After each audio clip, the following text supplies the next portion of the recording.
হয়তো আল্লাহ তো দূরে রেখেছেন, একটা বড় আন্দোলনের নেতৃত্ব দিয়েছি, কিন্তু আমি নেতা হতে আসিনি। আমি এসেছি আপনাদের সাথে সাক্ষাৎ করতে।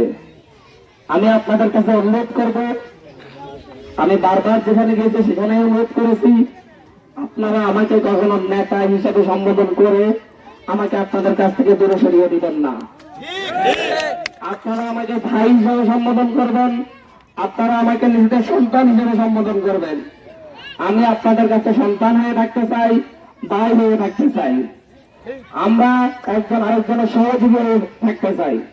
আমি বলবো, আপনারা এসে আমাকে বলবেন না যে ভাই আমাদের এই রাস্তাটা দরকার, কিন্তু আপনারা আমার কাছে এসে বলবেন ভাই আমাদের এই রাস্তাটাতে সমস্যা, আমরা উদ্যোগ নিয়েছি তা সংস্কারে আপনি সাহায্য করুন। আমরা হাতে হাত রেখে কাঁধে কাঁধ মিলিয়ে পুরো দেশটাকে পরিবর্তন করে দেব। একক প্রচেষ্টায় কেউ কিছু করতে পারবে না। প্রচেষ্টা হবে একতাই শক্তি।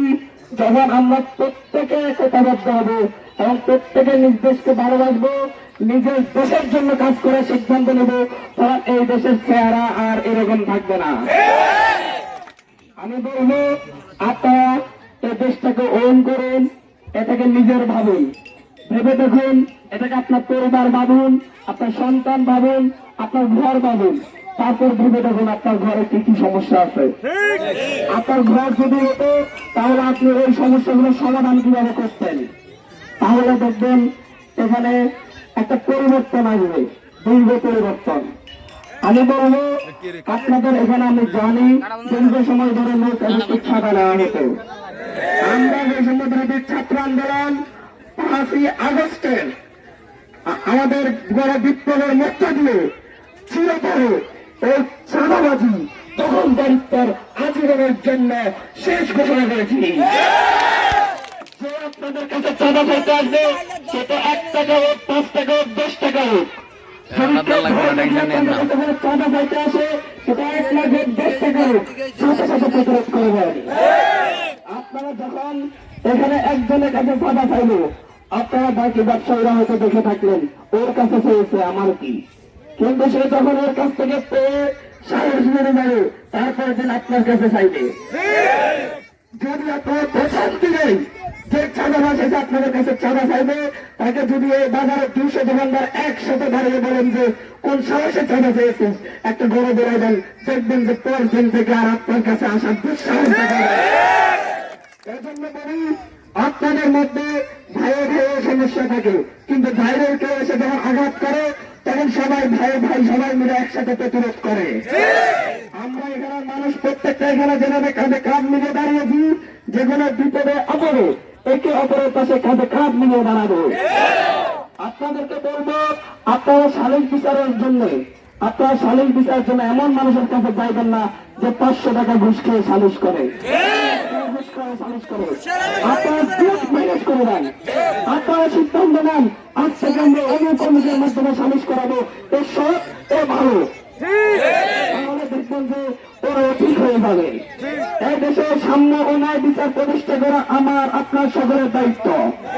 আমি বলবো, যেমন একজন 500 টাকা খেয়ে সালিশ করে যেই অন্যায় করে, ঠিক যে 500 টাকা দিয়ে সালিশ করে সে একই অপরাধ করে। আপনাদের কাছে আমার অনুরোধ থাকবে, আমি বলবো আপনাদের কাছে সাম্যের কথা বলবো, আমি ন্যায়ের কথা বলবো, আমি বিচারের সুবিচারের কথা বলবো, আমি বলবো একতার, আমি বলবো সকলে কৌশলহীন এক সমাজের, আমি আপনাদেরকে বলবো সকলে মিলেমিশে থাকার কথা বলবো। আমি বলবো যে 5ই আগস্টের পর থেকে, মোহাম্মদ আলী অ্যারেস্টের পর থেকে এখন আর ভাই ভাই কোনো সংঘাত হবে না, দল বিভাগে কোনো সংঘাত হবে না। কেউ জামাত ইসলাম করতে পারে, কেউ বিএনপি করতে পারে, কেউ জাতীয় পার্টি করতে পারে, এটা আমাদের কোনো বিরোধ নেই। যে যার মত প্রকাশ করবে, আমরা শেখ হাসিনার পরিচালিত রাষ্ট্র চাই না। আমাদের 1971 সালে আমাদের ভাইয়েরা, তাই আমাদের পূর্বসূরীরা 30 লক্ষ প্রায় শহীদ হয়েছিলেন একটা সাম্য ন্যায় সমাজ প্রতিষ্ঠার জন্য, একটা সাম্য ন্যায় ভিত্তিক রাষ্ট্র প্রতিষ্ঠার জন্য। কিন্তু তারপরে কি হয়েছে? তারপরে 72 সালে সরকার গঠন করে 74 দুর্ভিক্ষ ধরে এনেছে। আমার 30 লক্ষ ভাই বোনের রক্তের সাথে বেইমানি করেছে। সালে শুধু সকল দলের রাজনীতি নিষিদ্ধ করে দিয়েছে, নিষিদ্ধ করে দিয়ে বাকশাল কায়েম করেছে, এদেশের মানুষের ভোটের অধিকার ভাতার অধিকার কেড়ে নিয়েছিল।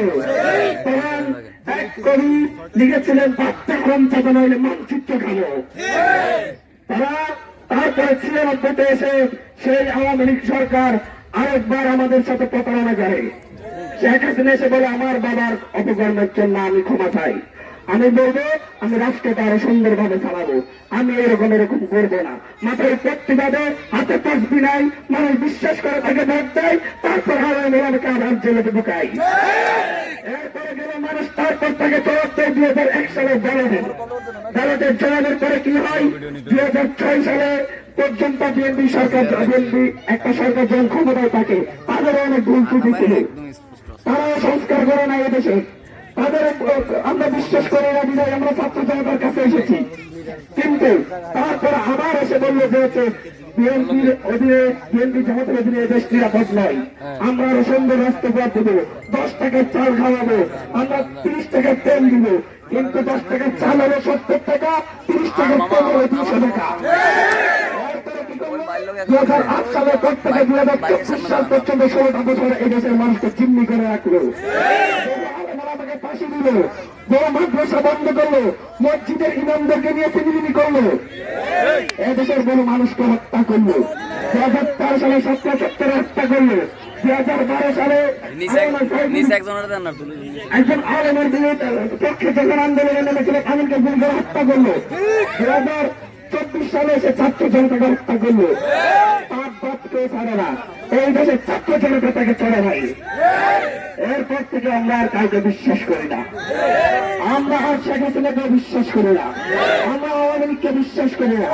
আমার কাছে আন্তর্জাতিক অনেকগুলো পত্রিকা যখন আমার কাছে এসেছিল, আমার কাছে বিভিন্ন রাষ্ট্রের দূতাবাস আমার কাছে জিজ্ঞাসা করছিল আপনারা আওয়ামী লীগের রাজনীতি সম্পর্কে কি বলেন। আমরা বলেছি আওয়ামী লীগ বারবার প্রতারণা করেছে, এদেশের মানুষের আবেগ নিয়ে বারবার খেলেছে। আগে যদি রাজনীতি করতে এই নামটা পরিবর্তন করে আসতে হবে, এই নামের সাথে আমাদের বাইরে রক্ত লেগে আছে। আমাকে জিজ্ঞাসা করা হয়েছিল, ব্রিটিশ দূতাবাস থেকে জিজ্ঞাসা করা হয়েছিল যে হচ্ছে আমাদের কাছে তো শেখ হাসিনা আশ্রয় চাচ্ছে, অ্যাসাইলাম চাচ্ছে। আমি তাদেরকে বলেছি রাজনৈতিক অ্যাসাইলাম আপনারা যে কাউকে দিতে পারেন, তবে শেখ হাসিনা রাজনীতিবিদ নয়, শেখ হাসিনা এদেশের ছাত্র জনতার খুনি, অ্যাসাইলাম দেওয়া যাবে না। আমি মার্কিন দূতাবাসকে একই কথা বলেছি যে আপনারা তাকে অ্যাসাইলাম দিলে আমাদের রাষ্ট্রের সাথে আপনাদের সম্পর্ক নষ্ট হবে। আপনারা রাজনৈতিক অ্যাসাইলাম যে কাউকে দিতে পারেন, কিন্তু কোন খুনির অ্যাসাইলাম হতে পারে না। তারা সবাই বিনয় করেছে, একমাত্র তার এখন হচ্ছে তার ঠিকানা হচ্ছে ভারত। যার আদেশে আমাদের দেশে সে বারবার গর্বের সাথে বলতো আমি ভারতকে যা দিয়েছি তা সে সারা জীবন মনে রাখবে। কিন্তু সে কখনো বলে না আমি ভারত থেকে এই দেশের মানুষের জন্য যা এনেছি তাই এই দেশের মানুষ সারা জীবন মনে রাখবে। সে সবসময় ভারতকে সার্ভ করেছে, আমার দেশের মানুষকে সার্ভ করে নাই। সে দেশের মানুষের প্রধানমন্ত্রী ছিল না, সে ছিল ভারতের প্রধানমন্ত্রী। এদেশের ছাত্র জনতা তাকে তার ঠিকানা পাঠিয়ে দিয়েছে। এখন এদেশের ছাত্র জনতা সাম্য ন্যায় ভিত্তিক সমাজ প্রতিষ্ঠার জন্য আওয়াজ দিচ্ছে। এদেশের ছাত্র জনতা বলছে এদেশে আর ভবিষ্যতে কোন রাজনৈতিক দল ক্ষমতায় এসে ভোট চুরির সাহস পাবে না। এদেশের ছাত্র জনতা বলছে এদেশে ভবিষ্যতে আর কোন রাজনৈতিক দল ক্ষমতায় আসলে সেই ক্ষমতাসীন দলের তার সন্তান এবং প্রধানমন্ত্রী হবে না। এদেশের ছাত্র জনতা বলছে এদেশের রাজনৈতিক দল আরেকবার যে কোনো রাজনৈতিক দল যে ক্ষমতায় আসবে সে এদেশের বিচার ব্যবস্থাকে নষ্ট করবে না। এদেশের ছাত্র জনতা বলছে আমরা এমন এক শাসন ব্যবস্থা কায়েম করবো যেখানে কোনো ঘুষ থাকবে না। আমরা এমন একটা রাষ্ট্র ব্যবস্থা কায়েম করবো যেখানে কোনো টেন্ডারবাজি থাকবে না, চাঁদাবাজ থাকবে না, থাকবে না। আমরা এক রাজনীতি থেকে মুক্তির জন্য আমাদের এই ছাত্র জনতার সংগ্রাম। আমরা 1990 সালের গণঅভ্যুত্থানে আমরা দেখেছি 3 জোটের রূপরেখা। 3 জোট মিলে আওয়ামী লীগ, বিএনপি এবং জামাত মিলে 3টা জোট, আমরা মিলে 3টা জোট করে এবং 3টা রূপরেখা দেয় এদেশের সংবিধান, এদেশের রাষ্ট্র ব্যবস্থা, শাসন ব্যবস্থা, বিচার ব্যবস্থা সবকিছু তারা সংস্কার করবে। কিন্তু আমরা তারপরে কি দেখেছি, 91-তে ক্ষমতায় এসেছে, 91 থেকে 2024 পর্যন্ত পরপর দুইটা দল বারবার ক্ষমতায় এসেছে, তারা কেউই তাদের সেই রূপরেখার একটা পয়েন্ট বাস্তবায়ন করে নাই। তারপরে আমাদেরকে 96-তে ভোটের অধিকারের জন্য রক্ত দিতে হয়েছিল, আমাদেরকে 2006 সালে রক্ত দিতে হয়েছিল ভোটের অধিকারের জন্য। 14 থেকে আমরা টানা রক্ত দিয়ে 24 পর্যন্ত আমরা রক্ত দিয়ে এসেছি আমাদের অধিকার আদায়ের জন্য। এর তাই আওয়ামী লীগ সব যত রাজনৈতিক দল ক্ষমতা ছিল প্রত্যেকে, আমি একটা কথা বলে যে চাচ্ছি, আপনারা হয়তো মনোকষ্ট নিতে পারেন, আপনারা হয়তো মনোকষ্ট নিতে পারেন, কিন্তু তারা বারবার এদেশের ছাত্র জনতার সাথে এদেশের মানুষের সাথে বেইমানি করছে, প্রতারণা করেছে। এখন আমরা এদেশে একটা বিপ্লবের মধ্যে দিয়ে এদেশের ছাত্র জনতা একটি সরকার প্রতিষ্ঠা করেছে। এখন আমরা ছাত্র জনতার এক রাষ্ট্র, ছাত্র জনতাই আইন। এদেশের ছাত্র জনতা যে সংস্কার চাইবে সেভাবে এদেশের সংস্কার হবে। এদেশের ছাত্র জনতা যেভাবে রাজনৈতিক দলগুলোকে পরিচালনার জন্য রোডম্যাপ দিবে সেভাবেই তাদেরকে চলতে হবে। তারা মায়ের পরে ছেলে, ছেলের পরে মেয়ে, মেয়ের পরে ছেলে, এভাবে বাংলাদেশে আর কোন পরিবর্তনকে কাজ দিতে থাকতে পারবে না, আমাদের ঘোষণা। কিন্তু আমরা রাষ্ট্র সংস্কার চাই, এমন একটা রাষ্ট্র চাই যে রাষ্ট্রে আমাদের রাষ্ট্রপ্রধান মাথা উঁচু করে মার্কিন যুক্তরাষ্ট্রকে ধমক দিতে পারবে আমাদের অধিকারের প্রশ্নে, ভারতকে ধমক দিতে পারবে আমাদের পানি বন্ধন চুক্তির জন্য। আমরা এমন একটা শক্তিশালী রাষ্ট্র প্রতিষ্ঠা করতে চাই, তারা মিয়ানমারকে ধমক দিতে পারবে রোহিঙ্গাদের আমাদের এখানে পাঠানোর জন্য। আমরা কোন মেরুদণ্ডহীন রাষ্ট্রপ্রধান দেওয়ার ক্ষমতায় আসতে না পারে সেই চেষ্টা করছি, এবং আমরা সেই জন্য বলবো তারা সবাই আমাদের বিরুদ্ধে থাকবে, তারা কেউ চাইবে না। এমন একটা রাষ্ট্র আমরা প্রতিষ্ঠা করি যেখানে কোনো বৈষম্য থাকবে না, এমন একটা সংস্কার আমরা করি যেখানে এই রাষ্ট্র মাথা তুলে দাঁড়াবে এবং এই দেশের মানুষ কাউকে ভয় করবে না। তারপর সে প্রহীরা আমাদের কাছ থেকে যা ইচ্ছা তা নিয়ে যেতে পারবে না। তারা চাইবে আমরা যেন ব্যর্থ হই, কিন্তু আমরা কি ব্যর্থ হবো? আমরা কি ব্যর্থ হবো? আমরা কি আমাদের হাজার ভাইয়ের রক্তের সাথে বেইমানি করবো? আমরা কি মাথারত করবো? আমরা মাথারত করবো না যতদিন পর্যন্ত এই রাষ্ট্রের, এই বিচার ব্যবস্থার, এই শাসন ব্যবস্থার সংস্কার না হবে, শিক্ষা ব্যবস্থার সংস্কার না হবে, স্বাস্থ্য ব্যবস্থার সংস্কার না হবে, ততদিন পর্যন্ত আমরা ছাত্র জনতা একসাথে কাঁধে কাঁধ মিলিয়ে রাস্তাতে লড়াই করে যাবো। আমার এই হাতিয়ার মানুষ কি লড়াই করবে? আমাদের কি আপনার ভয় আছে? কোনো ভয় আছে? আর কেউ ছাড়াবাজি করলে প্রতিরোধ করবে?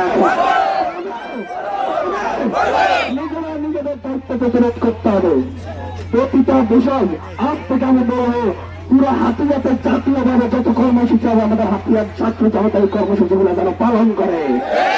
আমরা ঢাকায় থেকে বলবো আমাদের হাতিয়া আমাদের এই ছাত্র জনতা প্রতিবাদ করছে, প্রতিরোধ করছে, অন্যায় থেকে প্রতিবাদ করছে।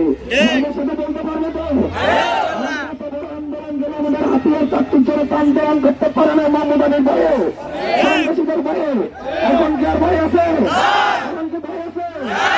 অন্য আরেকটা দলে ভয় করবেন না? করবেন তো?